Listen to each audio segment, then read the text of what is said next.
Assalamualaikum warahmatullahi wabarakatuh. Perkenalkan, kami dari kelompok 5 dengan saya sendiri, Zulfa Haruman Kafa, NIM A01323030. Dan saya Zara Manasa Fitri dengan nomor A01323006. Dan saya Desti Triati dari NIM A01323008. Saya Muhammad Denandito Satya Priyaji, NIM A01323020. Di sini kita akan membahas tentang analisis biaya pada perusahaan.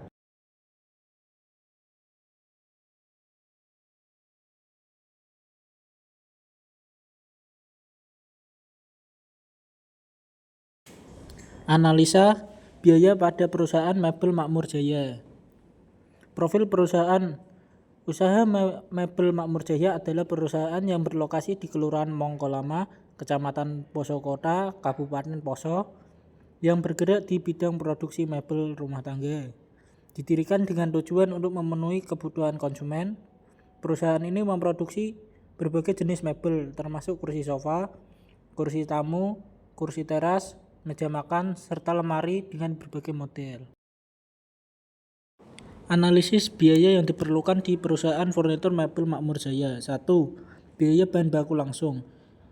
Biaya bahan baku langsung adalah biaya yang dikeluarkan untuk memperoleh bahan baku yang digunakan secara langsung dalam proses produksi suatu barang. 2. Biaya tenaga kerja langsung, yaitu biaya yang dikeluarkan untuk membayar upah atau gaji pekerja yang secara langsung terlibat dalam proses produksi. 3. Biaya overhead. Biaya overhead adalah biaya yang tidak dapat didistribusikan secara langsung kepada produk atau jasa tertentu, tapi diperlukan untuk menjalankan operasi bisnis secara keseluruhan. Analisa biaya pada perusahaan JNT. Profil perusahaan JNT Express adalah perusahaan yang bergerak di bidang jasa pengiriman barang dan paket yang mulai beroperasi pada tanggal 20 Agustus 2015 dengan fokus pada layanan pengiriman yang cepat, efisien. JNT menawarkan berbagai pilihan layanan, termasuk pengiriman reguler, ekspres, baik dalam kota maupun antar kota. Analisis biaya yang diperlukan di perusahaan JNT. Biaya supir, biaya yang dikeluarkan untuk upah supir berdasarkan data yang diperoleh dari suatu perusahaan. Kemudian biaya transportasi. Biaya transportasi per kilogram untuk pengiriman dari getaway ke drop center. Biaya transportasi menggunakan metode NWC, Northwest Corner atau FAM, untuk menghitung dan meminimalkan total biaya distribusi. Ini adalah analisa biaya pada perusahaan Ultra Jaya.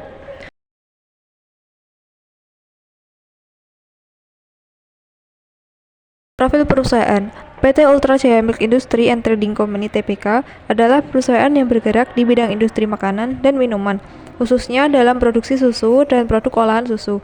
Didirikan di Indonesia, perusahaan ini dikenal sebagai salah satu produsen susu terkemuka di negara tersebut.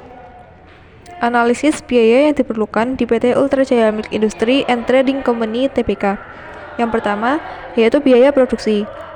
Ada komponen biaya, terdiri dari biaya bahan baku, biaya tenaga kerja langsung, dan biaya overhead pabrik. Masing-masing komponen ini berkontribusi terhadap total biaya produksi dan dapat mempengaruhi laba bersih. Yang kedua, pengaruh terhadap laba. Biaya produksi memiliki pengaruh negatif dan signifikan terhadap laba bersih. Artinya, jika biaya produksi meningkat, laba bersih cenderung menurun. Hal ini menunjukkan pentingnya pengelolaan biaya produksi yang efisien untuk menjaga profitabilitas perusahaan. Kompetitor perusahaan mebel Makmur Jaya, PT Ultra Jaya, dan JNT. Perbandingan mebel Makmur Jaya dengan mebel furnitur Semarang. Keunggulan mebel Jaya, yang pertama itu ada pemasaran lebih variatif dan menggunakan sosial media dengan tepat, target mereka kelas menengah sehingga lebih banyak yang dijangkau. Yang kedua ada produk yang up to date dan kekinian. Yang ketiga ada lokasi yang strategis. Lalu kelemahannya ada skala dari target pasar kurang luas, masih di sekitar Semarang saja. Lalu ada keunggulan mebel OVO Living Semarang, yaitu satu, kelebihannya menjual banyak produk dan perusahaan menyediakan lelang barang. Dan yang kedua ada kekurangan kualitas produk, banyak yang hanya bertahan 3-4 tahun karena menggunakan papan partikel bukan menggunakan solid wood.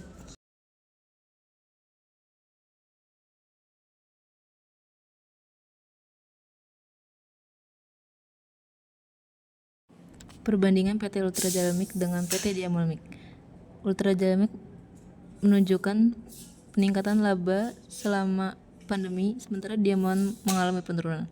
Pasar susu di Indonesia sangat kompetitif dengan banyak pemain buruh yang menawarkan produk dengan harga yang lebih murah atau fitur yang lebih menarik.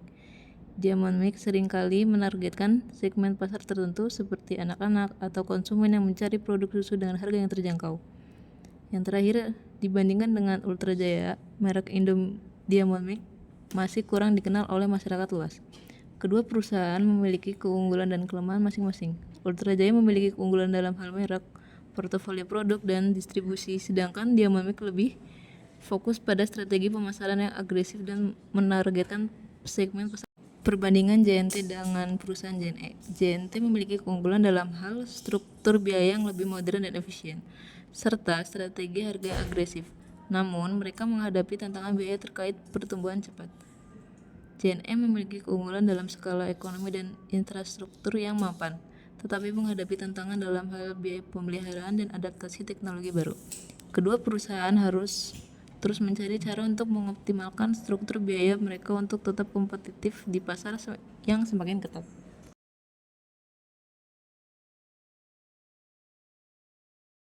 Permasalahan dan problem solving. Permasalahan yang terjadi pada Mebel Makmur Jaya adalah keterlambatan dalam pengiriman barang, terutama pada periode puncak. Hal tersebut tentu dapat mengurangi kepuasan pelanggan. Pemecahan masalahnya adalah dengan menggunakan metode transportasi seperti NYC dan VIM untuk merencanakan rute yang lebih efisien dan mengurangi waktu pengiriman. Yang kedua, pada PT Ultra Jaya Milk Industry dan Trading Company. Kasus yang terjadi adalah sengketa perusahaan Ultra Jaya dengan warga di Bandung. Dikarenakan seseorang anak meminum susu rasa coklat, namun ditemukan benda asing mirip katak di dalam kemasan. Hal tersebut tentu saja dapat berpengaruh pada biaya perusahaan, karena dengan adanya sengketa, gaji dan biaya mesin tetap harus dibayarkan. Penyelesaiannya adalah dengan negosiasi dari perusahaan PT Ultra Jaya dengan warga Antapani, Kota Bandung. Kedua belah pihak sepakat untuk tidak membawa permasalahan ini ke jalur hukum.